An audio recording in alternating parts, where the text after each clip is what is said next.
Good morning and welcome to the Waterford Shopping Centre at Lisduggan. Hello everybody. Hey! Frances, good morning. How are you? Great, thank you. Good, so what is that fog out there now? I thought it'd be against sunny southeast. It's clearing now, especially for you. It's clearing for you. It opened it parted as you like Moses parting the waves. Yeah. Garvin, good morning. Good morning, Damien, and good morning, Frances. It's great to be here. Yeah. It isn't it? Yeah. How was your journey down? Great, everything fine. Everything fine, yeah. Stayed off in Enniscorthy last night. I did. Stayed Lovely. with friends in Marfield House Hotel. Beautiful. Hotel up there. Poor Raybo died a few months ago, but I was with Mary. And was the tea set good? Was the duvet cover? No, everything is right. Mary Bo does everything right. Yeah, you have no problems in that area. We're going to talk about that now in a second. Yeah. We are here at the special opening of Specsavers. It's a live broadcast. Please come down and visit us. There's quite a big crowd here already. Frances, you're drawing the crowd, all right? Yeah, they're all out. They're all out. Early. They're all out bright and early. So the store here is 2 site testing rooms, a hair care room, experienced staff. We are going to be going out and about with my audiology test in a little while. Specsavers Audiology Ambassador is Frances Brennan. He's here to open the store. And Director Garvin Mulligan. We're going to have a chat now in a minute. We're going to be talking to lots of people from Lisduggan and around the area. We've got lots of different prizes to give away today. 3 vouchers, each worth €199 for designer spectacles. So you've got Orla, Kylie, Marc Jacobs, Superdry, Quicksilver. Any particular preference yourself, Frances? Not at all. As long as I can see, I'm happy. How's your hearing? Oh, very good. Sorry? Very good. I can hear grass grow. Grass grow.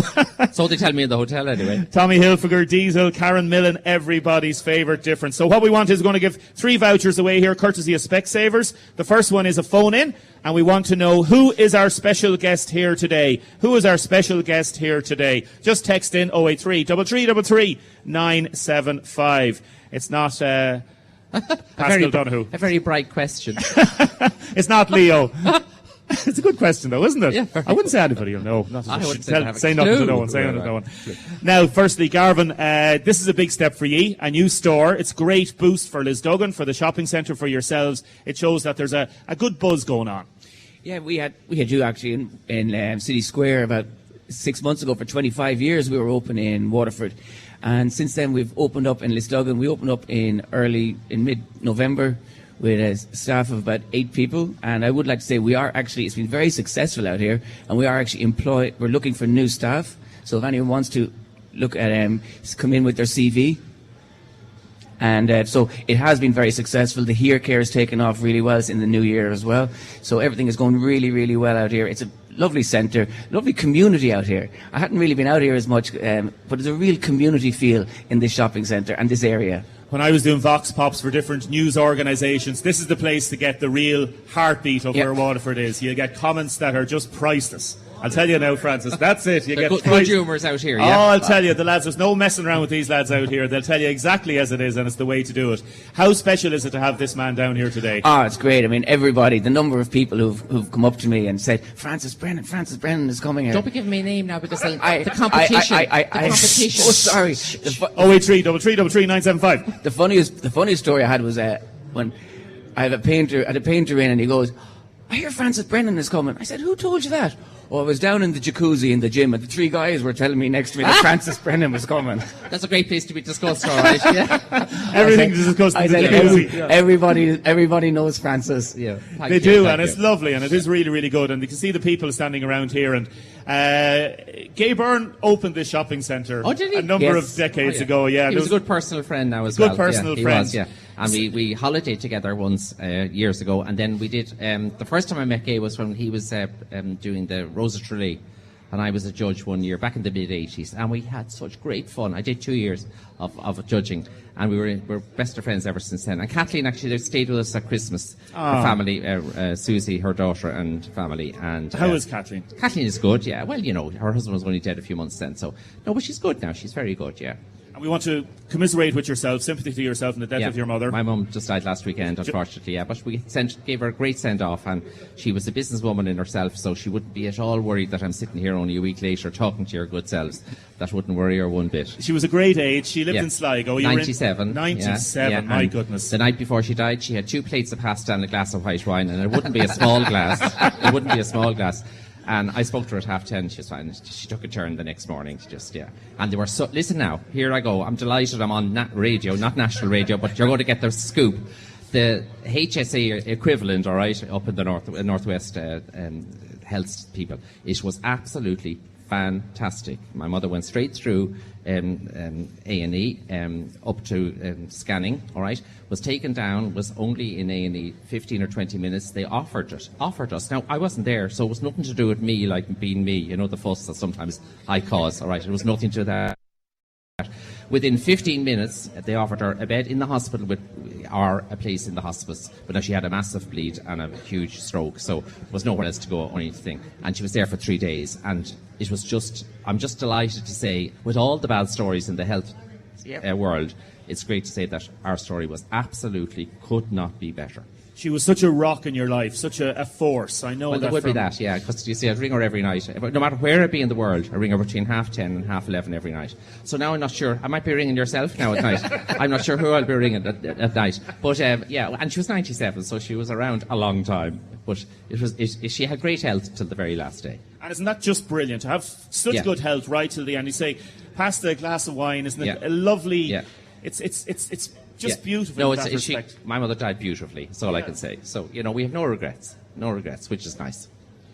Garvin, a lot of people getting older, a lot of people looking for eye tests, for ear tests, for things like that. This is the type of place that they can come to, have a chat.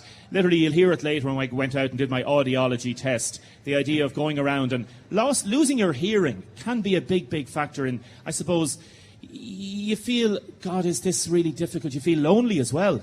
Because I went around with earplugs in my head in this shopping centre, and it's so disconcerting. It is. That's exactly the word I'd use. It's very lonely, and can be very depressing.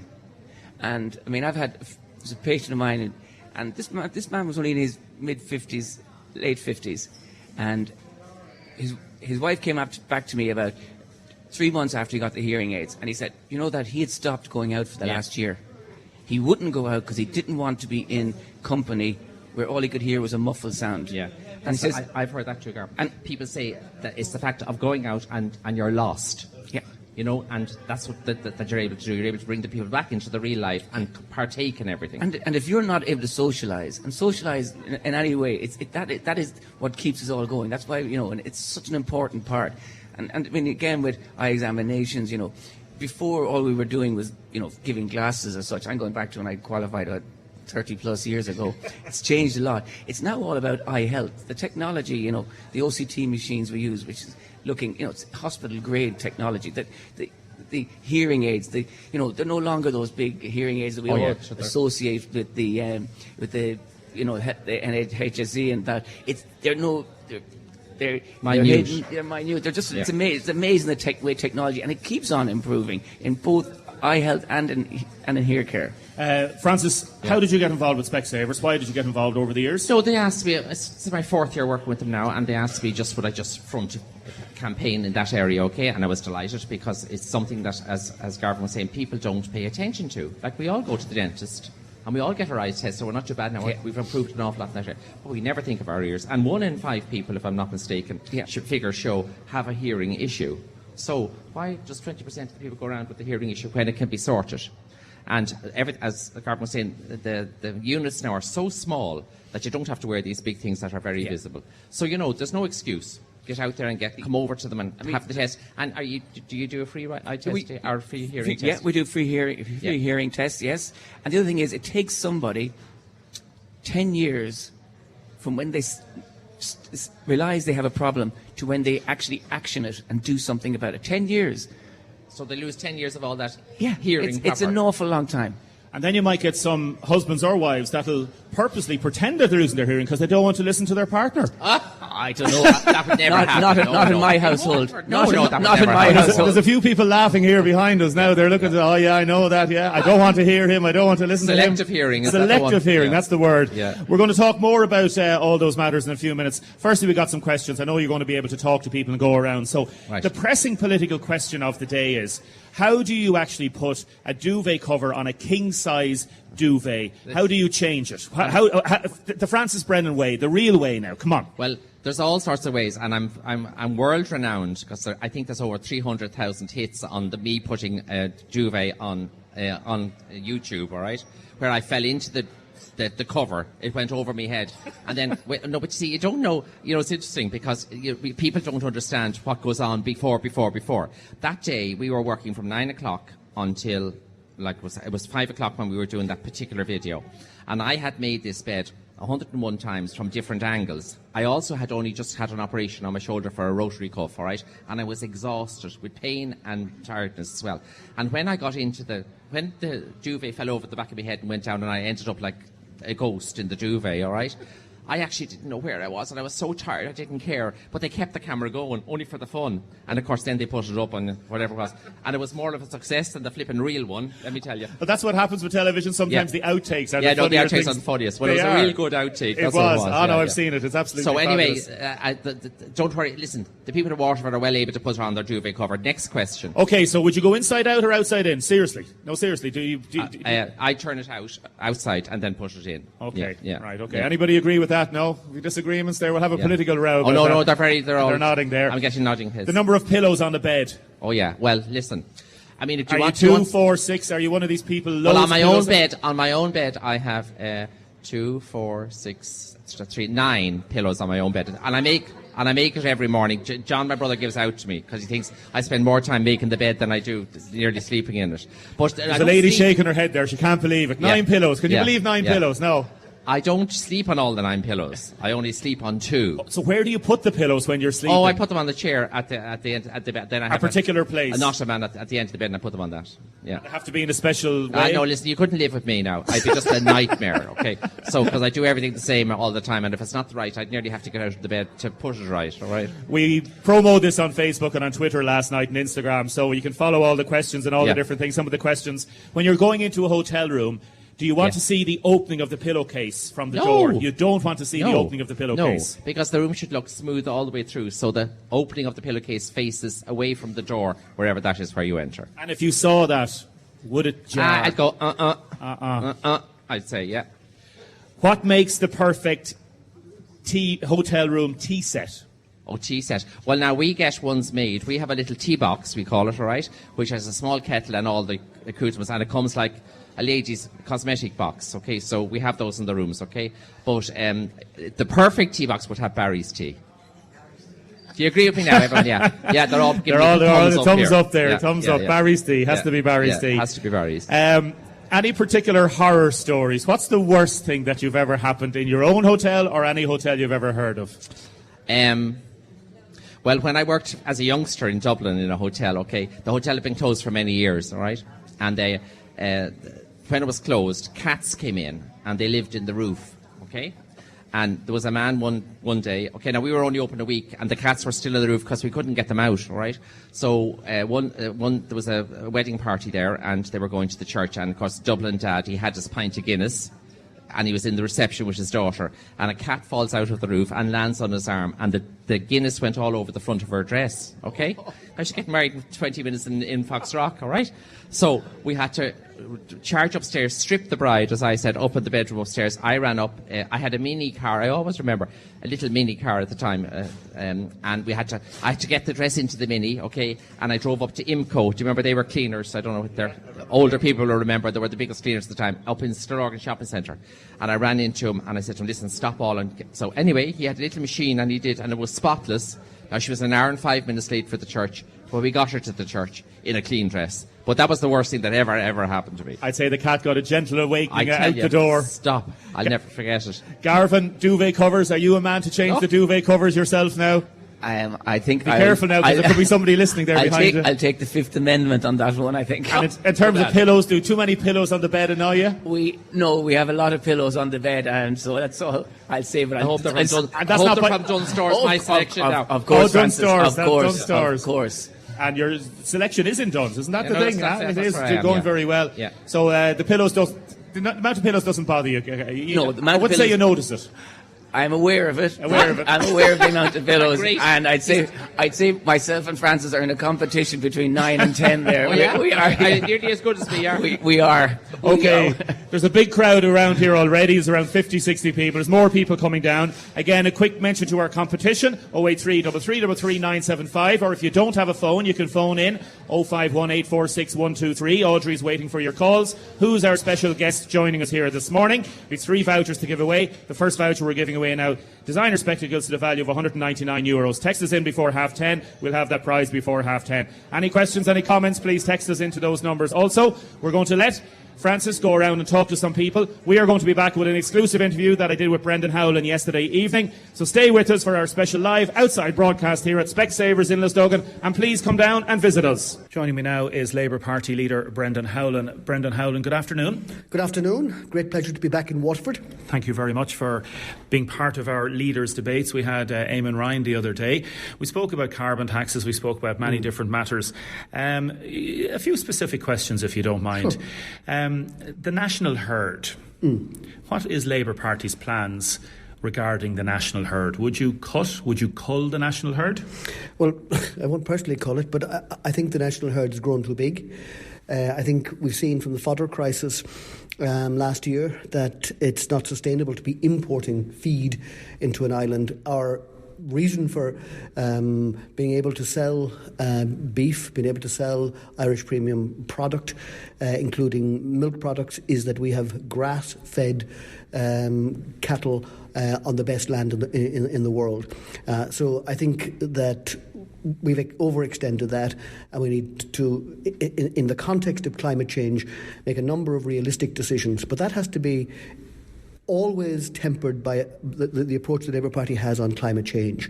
There has to be climate justice.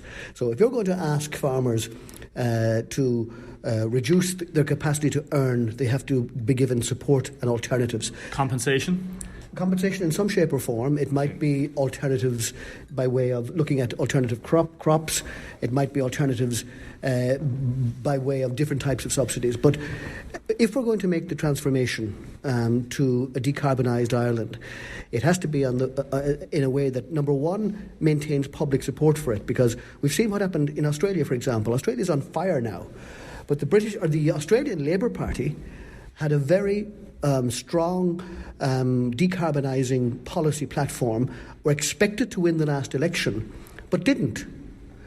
They were beaten by people who said you needn't make these hard decisions. So you have to bring people with you on this journey of change, and that means ensuring that people are not impoverished. I understand that. So you don't have a specific figure for how much you want to cut the national herd by yet? The number of cattle? No.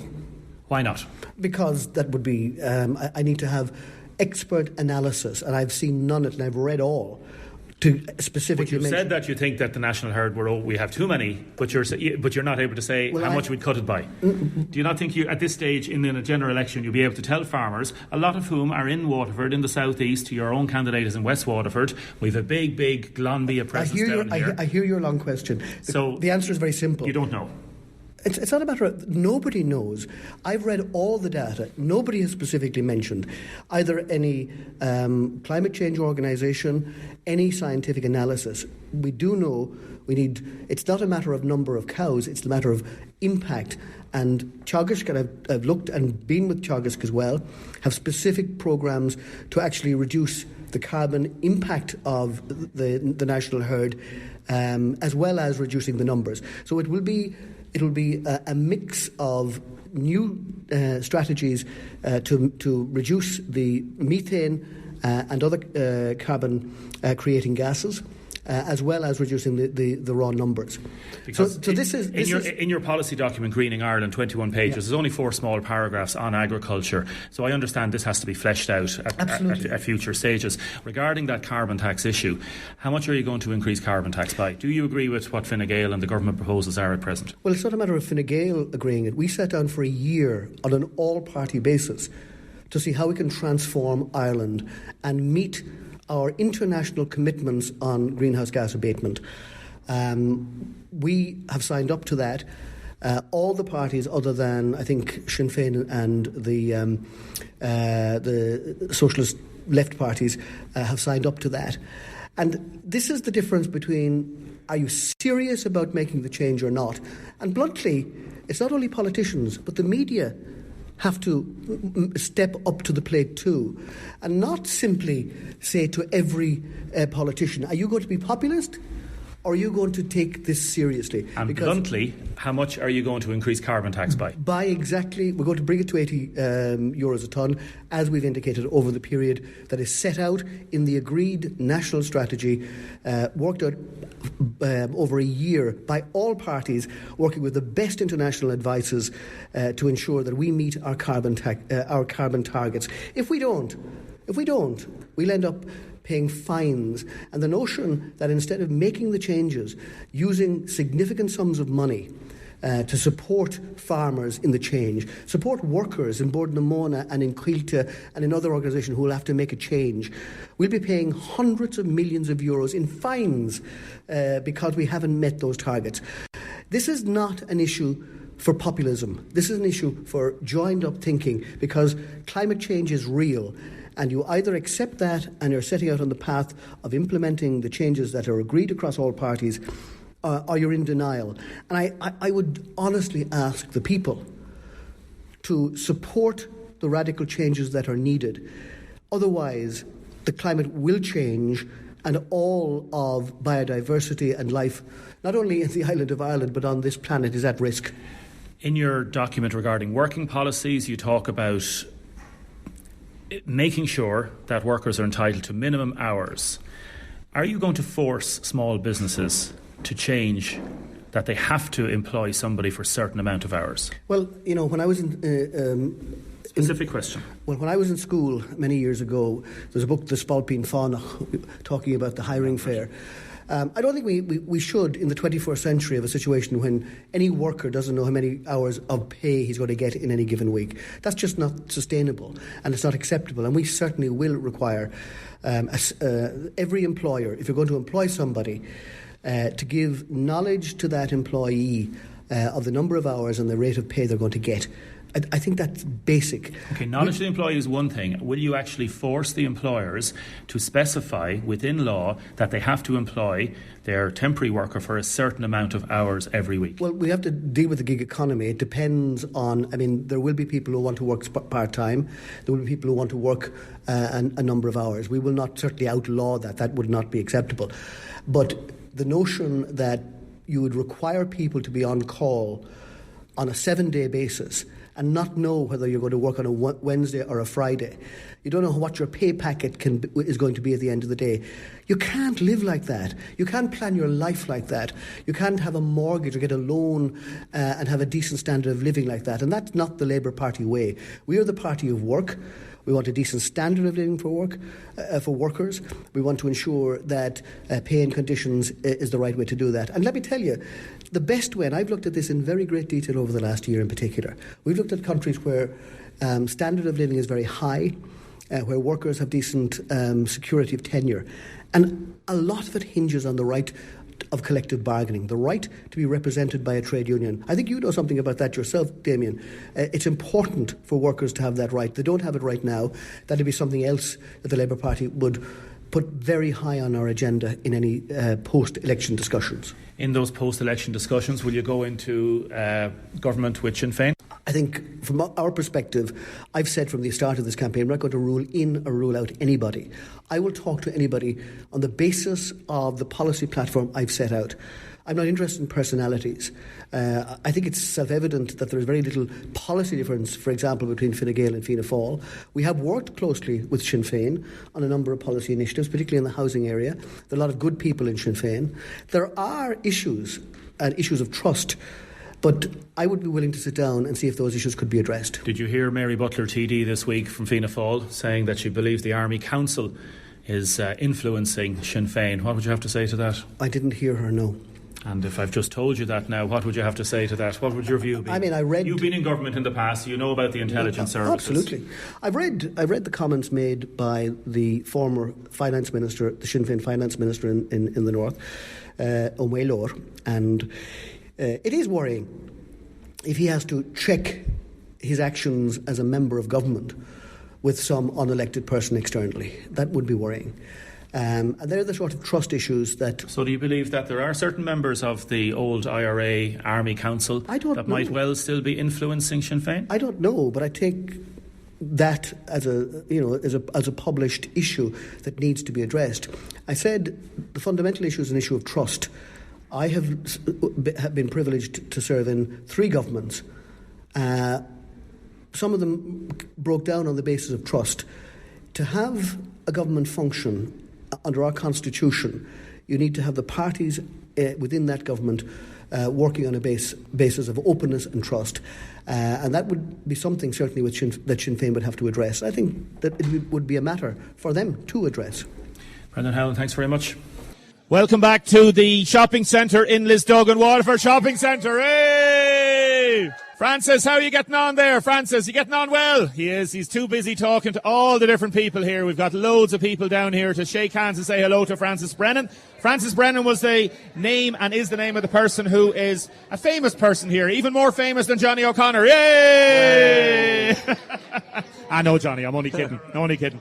And the winner of our first voucher, nearly a €200 voucher, €199, 99.99.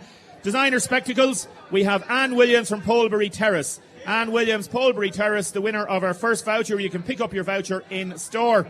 A caller has been on to 051 846 123 to ask if Specsavers have wheelchair access. They do. So we're down here at the opening of the Specsavers Waterford Shopping Centre Lisduggan store. 3 pairs of designer frames to give away. The second one to give away, please text in, name any of the programmes that Frances Brennan was in. Name any of the programmes that Frances Brennan was in.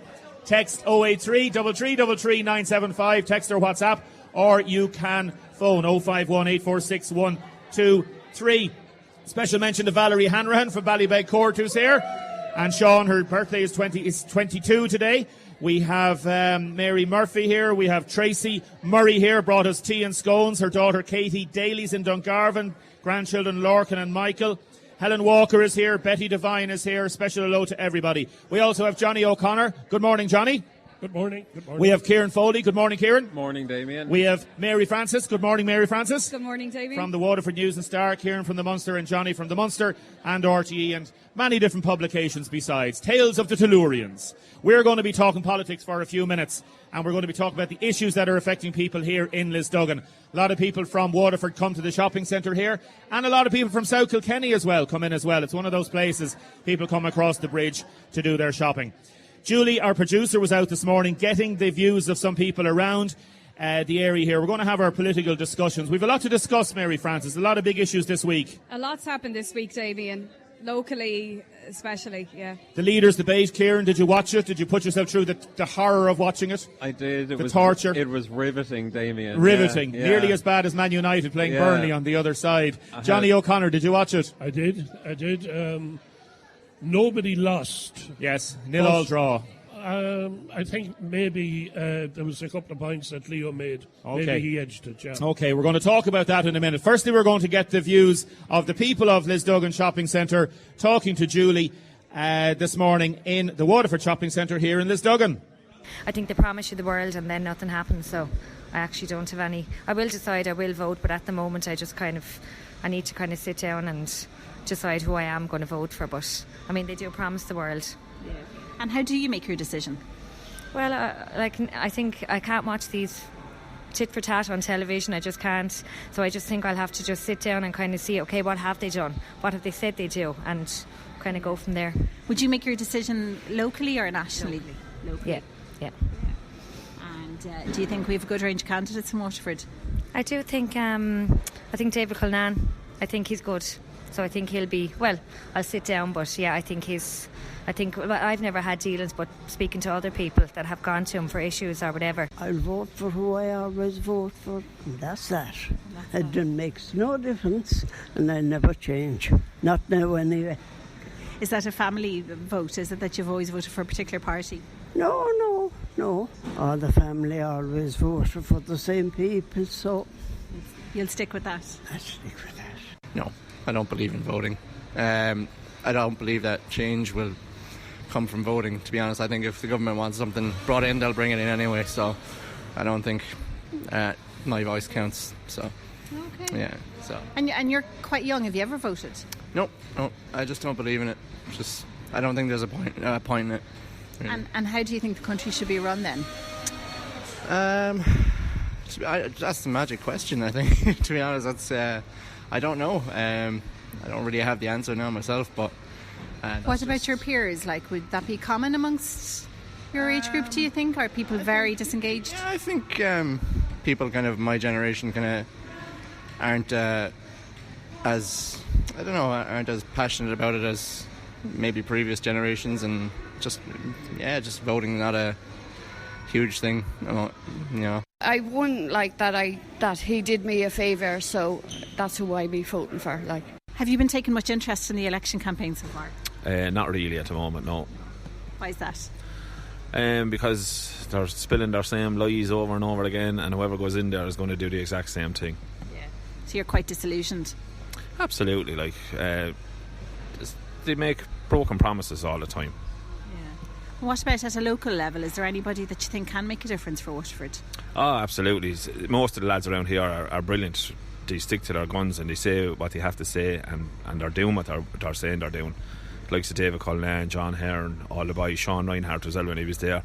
All these lads are after doing miraculous work for around the town, like, you know. And hopefully they get back in and they keep it going. Yeah. But at a national level, you just don't believe the parties, is it? Not at all. They're all spoofers. Realistically speaking, if they got the health side of it sorted, everything else should realistically fall into place. But obviously they don't know what they're doing there. So that's the biggest issue of concern for you, is it health? Massive. Sure, it has to be, sure. You know what I mean? It goes without saying.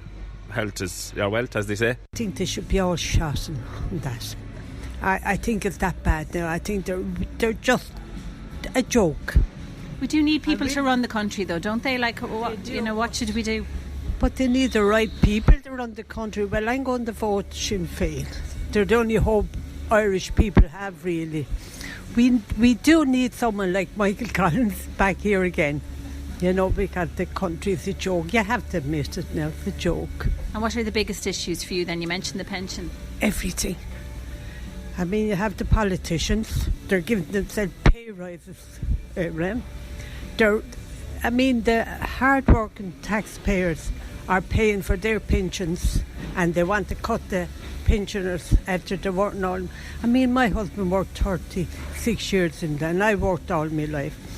I mean, in the glass factory, and now they want to cut everything. I mean, we lived in Avondale, and I mean, we couldn't afford to keep the house at the end. We had to sell it for a little small one. I mean, you can't heat it.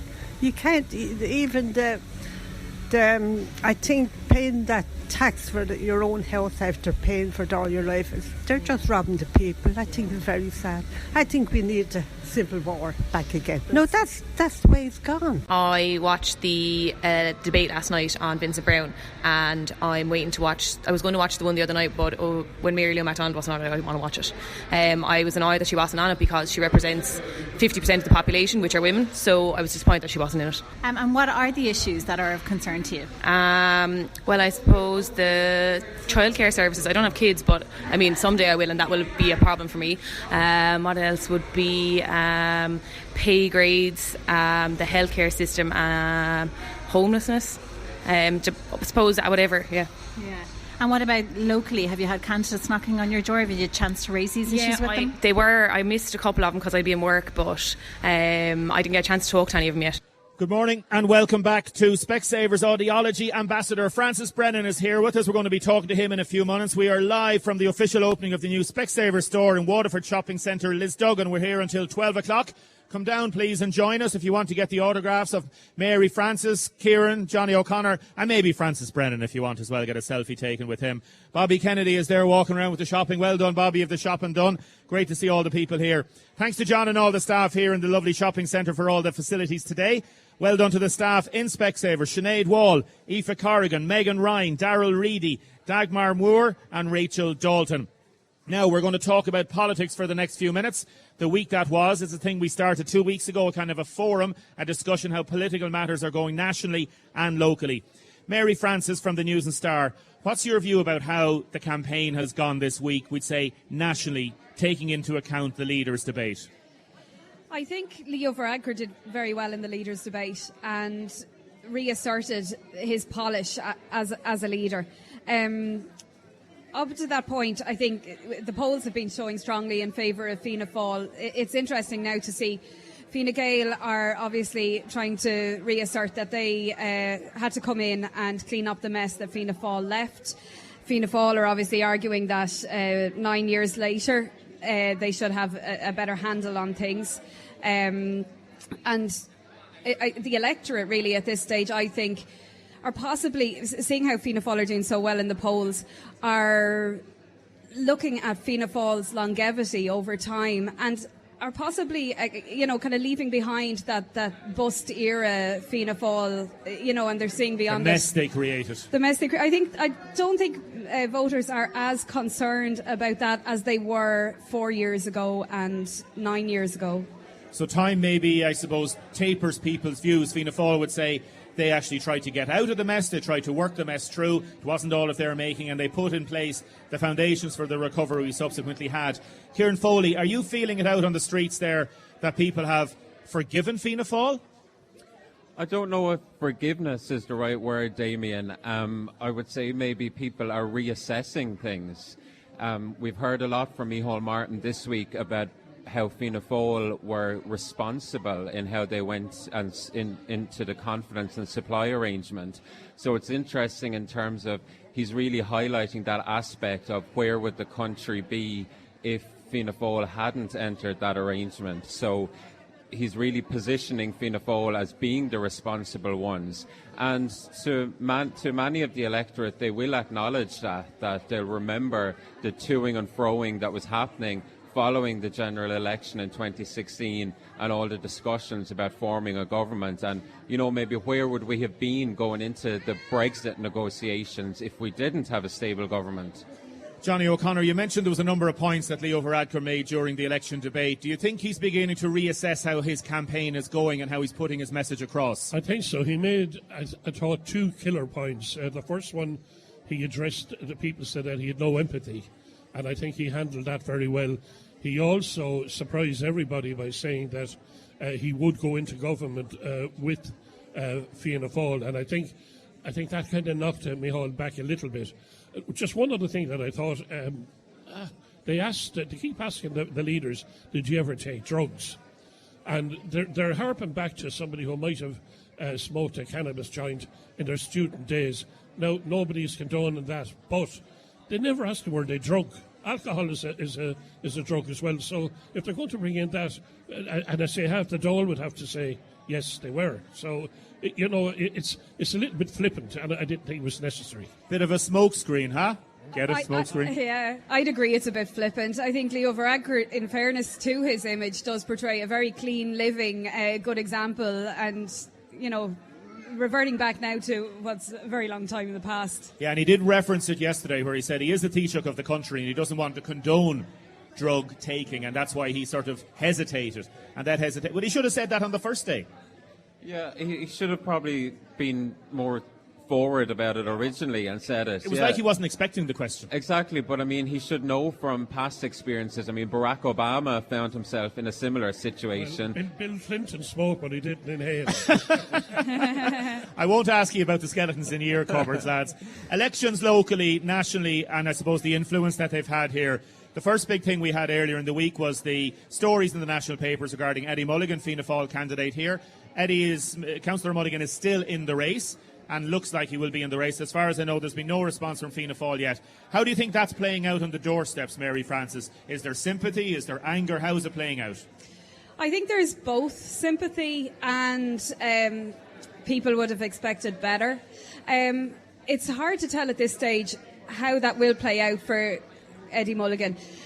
Some people say that all publicity is good publicity. He's got huge publicity off of this, and on social media you can see that while some people are very, very hard on him, and it must have been a very, very tough week, others are incredibly supportive. The business community have come out very supportive, high-profile members of the business community. He himself, we saw a very emotional side to Eddie Mulligan on your radio programme earlier in the week. And I think with all talk of mental health and everything nowadays, perhaps that's not a bad thing. It's a sign of a true man, a very human person.